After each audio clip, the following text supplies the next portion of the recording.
emprestando dinheiro para a Grécia, mas à custa de condições severas sobre a economia da Grécia. Por exemplo, flexibilização das leis trabalhistas, vai ter provavelmente um aumento de impostos, um congelamento de salários. Essa é uma das condições do Fundo Monetário Internacional e de alguns outros países europeus, como a Alemanha. O sacrifício é do próprio povo grego. Em certo sentido, sim. E não é à toa que você está assistindo, no momento, a algumas revoltas dentro da Grécia, claro, culminando, inclusive, com algumas fatalidades, infelizmente. Porque é estranho a gente ouvir assim, que está sendo feita uma vaquinha lá na Europa para encher a Grécia de dinheiro e o povo na rua contra. Você fala assim, mas o povo não quer o dinheiro? O povo, até onde eu entendo, o povo está contra as condições impostas pelo Fundo Monetário Internacional. Uhum.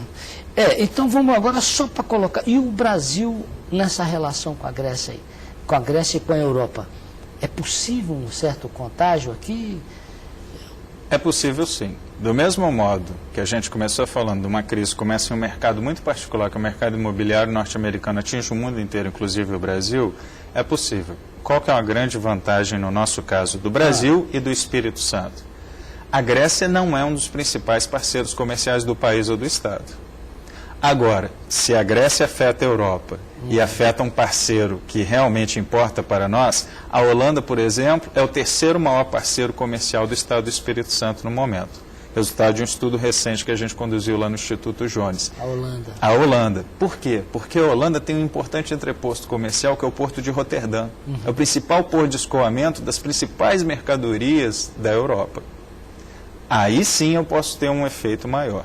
E lembrando que o Espírito Santo, sendo a economia mais aberta ao comércio exterior do país, pode ser que o Espírito Santo sofra mais do que o resto do Brasil. Agora, a Grécia em si não é um dos grandes parceiros comerciais do Estado. Então uma sorte aí do Brasil também, né? Porque dependendo de onde a crise fica mais aguda, um ou outro país perde mais também, né? O grande perigo agora, e o FMI e a comunidade europeia estão agindo corretamente em tentar socorrer a Grécia no momento, é o seguinte: de repente você tem uma crise também em Portugal, Espanha, Itália, Irlanda, aí eu tenho uma crise muito mais generalizada na Europa.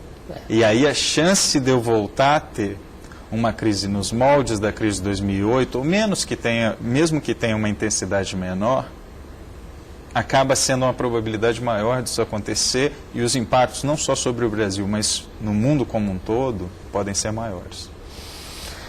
Bom, então nosso ambiente aqui é de expectativa, né? Uma expectativa que você não pode nem dizer que é pessimista nem otimista, né? Você está tocando num ponto muito importante em economia hoje em dia. Expectativas. No início a gente começou falando de confiança. Como é difícil mensurar isso.